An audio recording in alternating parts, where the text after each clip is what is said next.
आपके सामने सिंप्लीफिकेशन का एक क्वेश्चन है और ये वाला जो क्वेश्चन है ये लगभग हर एग्जाम में आपको मिल जाएगा। एसएससी जीडी में मिल जाएगा, सीजीएल में मिल जाएगा, एनटीपीसी के एग्जाम में मिल जाएगा, या कोई भी पुलिस भर्ती हो या दरोगा बहाली हो, ये वाला क्वेश्चन हर जगह मिल जाता है।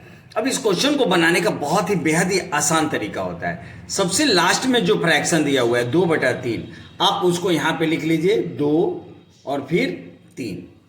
अब आप देखिए कि इसमें कितना एक दिया हुआ है, 1 2 3 4 5, तो यहाँ पे 5 डॉट लगा लीजिए, 1 2 3 4 5, और हर बार आगे वाले नंबर को पीछे वाले नंबर में जोड़ देना है। अब 3 में 2 को जोड़ेंगे तो क्या आएगा 5, अब 5 में 3 को जोड़ेंगे तो 8, 8 में 5 को जोड़ेंगे तो 13, 13 में 8 को जोड़ेंगे तो 21, और 21 में 13 जोड़ेंगे तो 24 और 10 34। अब जो इसका आंसर होता है वो आंसर क्या होगा, ये मेरा अंश और ये मेरा हर हो जाता है, यानी ये 34/21 इसका आंसर हो जाएगा। यानी हम इधर से लिखे और इधर से 34/21 हम ले लेंगे, ये मेरा अंश हो जाएगा और ये हर हो जाएगा, ये मेरा आंसर हो जाता है। यानी ऑप्शन नंबर सी जो है वो हमारा आंसर हो जाएगा। क्वेश्चन है जैसे भिन्नो 15/16, 19/20, 24/25 और 34/35 में सबसे छोटी भिन्न क्या होगी। कभी भी जब भी आपके सामने जो फ्रैक्शंस दिए हुए हैं, जो भिन्न दिए हुए हैं, उसके अंश और हर के बीच में 1 का अंतर हो, तो ऐसे वाले को हमेशा हम क्या करते हैं 1 - 1/n के बेस पर तोड़ देते हैं। अब जैसे मेरे पास में क्या है 15/16, यदि हम इसको इस बेस पे तोड़े तो हम लिख सकते हैं 1 - 1/16, क्योंकि ये 16 और 16 में से 1 माइनस करेंगे तो ये 15/16 आ जाएगा। अगेन यदि हम 19/20 को देखें तो इसको भी हम क्या लिख सकते हैं 1 - 1/20। अब आगे इसी तरीके से यदि आप यहाँ पे इसको लिखेंगे तो 1/24, यानी 24/25 जो है ये मेरा क्या हो जाएगा 1 - 1/25। अगेन जो अगला नंबर है 34/35, यदि इसको हम लिखें तो 1 - 1/35। अब जिसमें भी 1/n जिसका सबसे बड़ा होगा वो सबसे छोटी भिन्न होगी। हमेशा याद रखें 1/n जिसका सबसे बड़ा होगा वो सबसे छोटी भिन्न होगी। बस आप इतना याद रखिए 1/n जिसका जो है वो सबसे बड़ा होगा वो सबसे छोटी भिन्न होगी।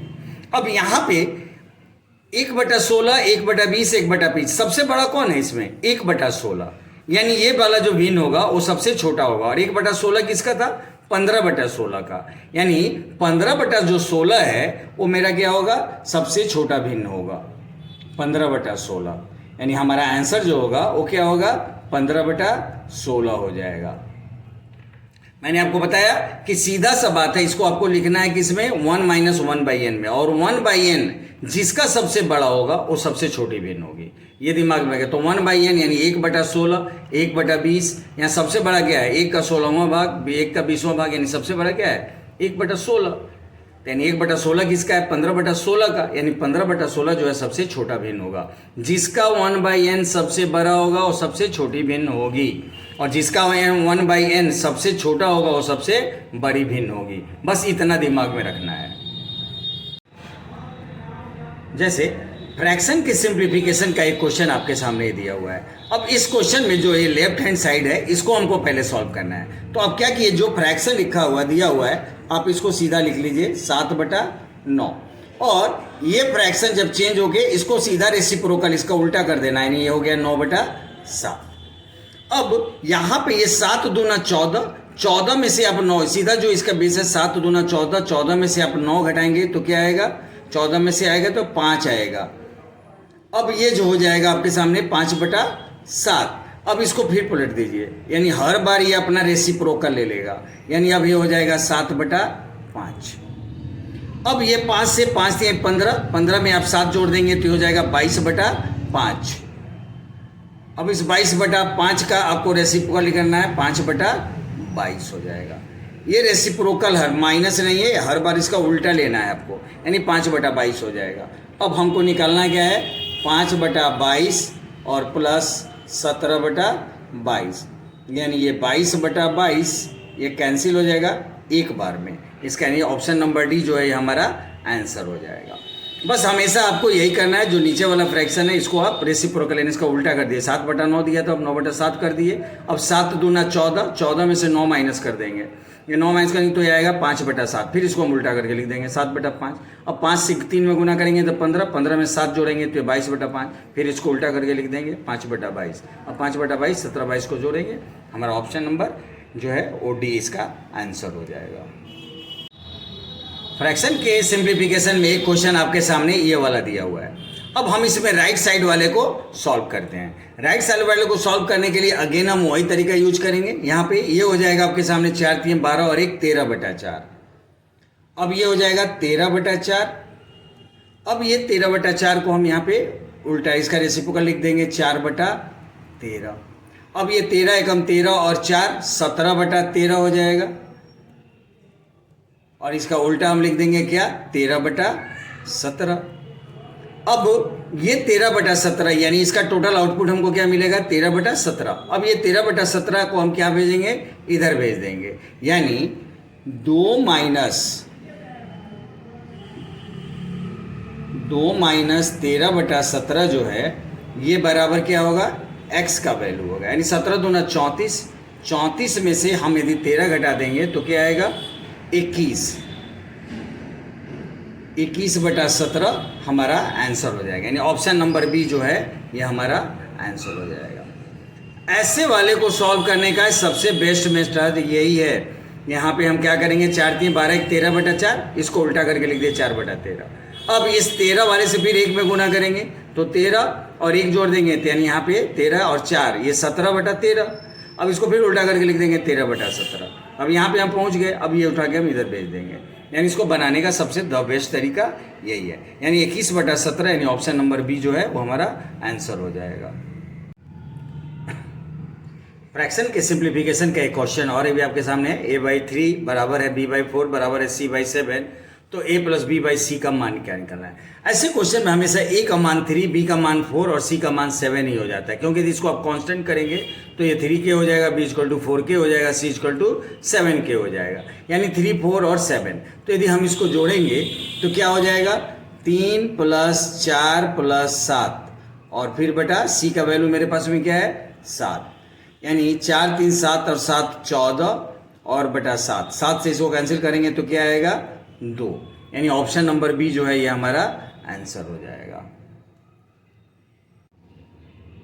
फ्रैक्शन के सिंप्लीफिकेशन का एक क्वेश्चन लेते हैं। 1/15 + 1/35 + 1/63 + 1/99 + 1/143 का मान क्या होगा।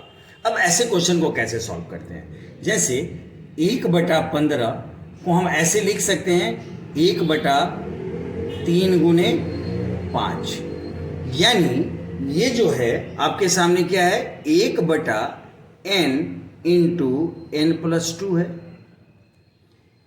आपके सामने, क्योंकि n यदि मेरा 3 है तो 3 और 2 5।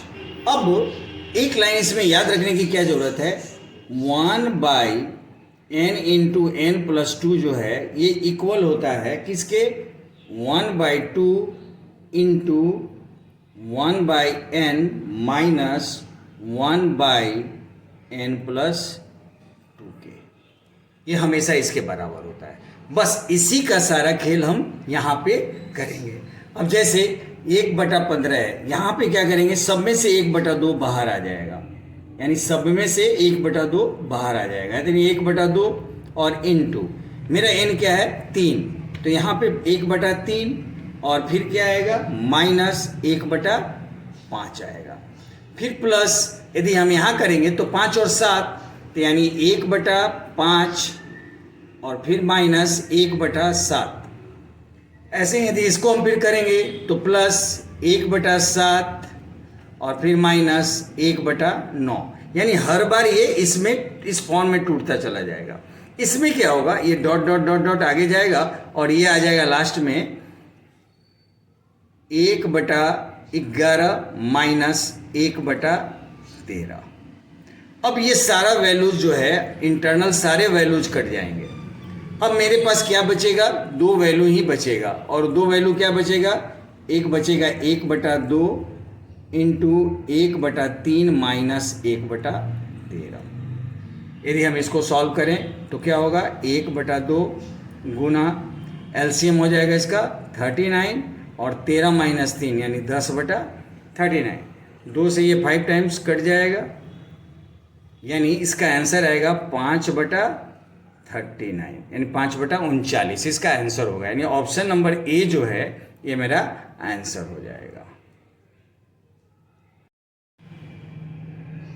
फ्रैक्शन के सिंप्लीफिकेशन का एक और क्वेश्चन दे रखा है आपके सामने। ऐसे क्वेश्चन को कैसे सॉल्व करते हैं, इसमें हमेशा पहला दूसरा यानी जो शुरू के जो दिए हैं और जो लास्ट वाला दिया है इनको बस सॉल्व कर लीजिए। कैसे, 3 दूना 6 माइनस 1 यानी ये 5/3 ये आएगा, इंटू 5 दूना 10 में से 3 माइनस करेंगे तो ये 7/5 आएगा।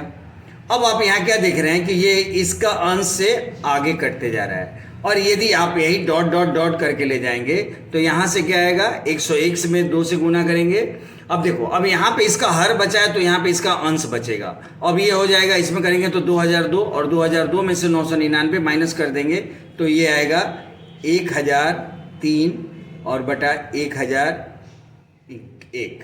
अब चूंकि ये सब ऐसे कट रहा है, पहले वाले का अंश फिर कर रहा है तो ये भी कट जाए, कैंसिल हो जाएगा।